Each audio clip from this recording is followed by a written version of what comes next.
Saudara-saudara, mari kita lanjutkan pembahasan kali ini tentang apa sebenarnya beda antara Shaolin Kungfu dan Tai Chi, ya. Jadi dua pikiran ini datang dari satu. Shaolin Kungfu itu adalah perpaduan antara India dengan Tiongkok, gitu. Perpaduan budaya. Nah, di Tiongkok sendiri ada Tai Chi yang sumbernya adalah asalnya dari Taoism, gitu. Satu kitab yang usianya 3000 tahun sebelum Masehi, ya, kitab I Ching, ya. Nah, yang datang dari India itu sudah melalui suatu proses, ya, yaitu proses yang kita kenal dalam cerita Ramayana, ya, gimana dalam konsep Ramayana itu ternyata orang India sudah berpikir bahwa semua itu bersumber daripada dalam diri kita sendiri.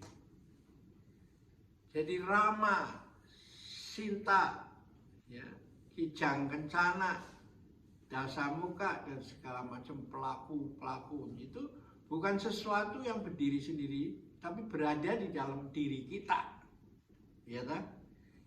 Sehingga semenjak dulu orang di India itu sudah berpikir bahwa memperbaiki dunia itu dimulai dari memperbaiki dalam diri kita sendiri, ya kan? Nah, bagaimana lalu perkembangan selanjutnya? Nah, perkembangan selanjutnya yaitu Siddhartha Gautama 500 tahun sebelum Masehi melihat bahwa dia melihat problem based learning itu,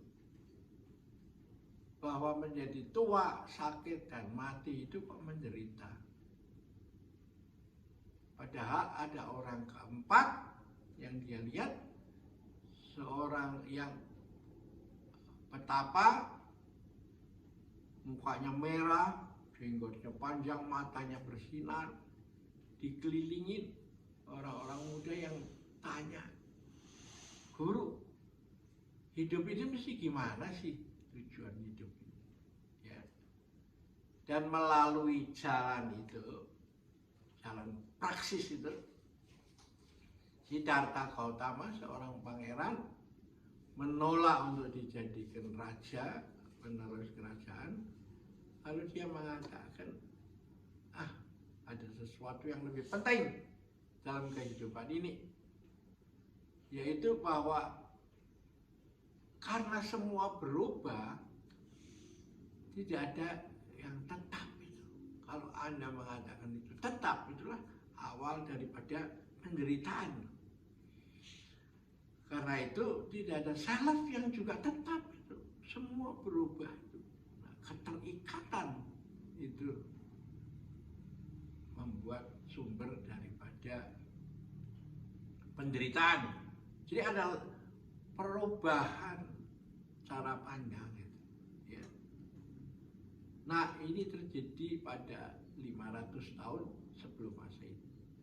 Nah, turunan yang ke-28, generasi yang ke-28, namanya Bodhidharma, itu melangkah pergi ke kuil Shaolin itu, ya. Nah, di situ dia mulai bertemu, titik temu perjumpaan antara India dengan Tiongkok, ya. Nanti kita perdalam pada episode berikutnya. Nah, sekarang dari Tiongkok sendiri itu apa sebenarnya?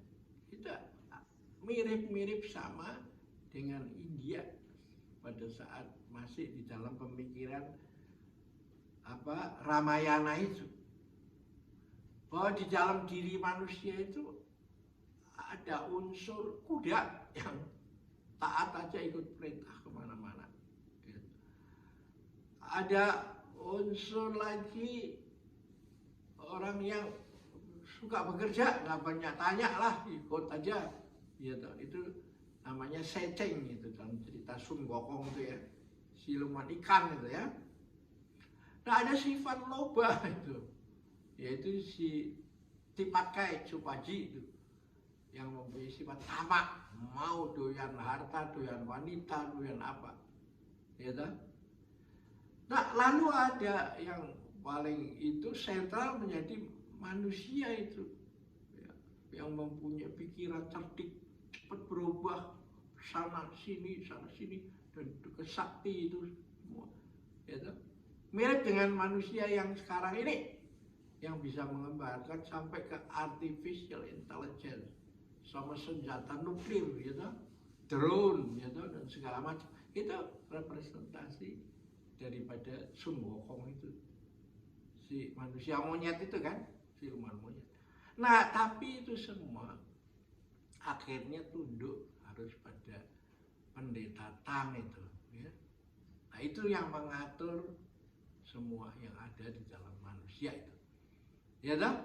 Jadi hampir sama antara India zamannya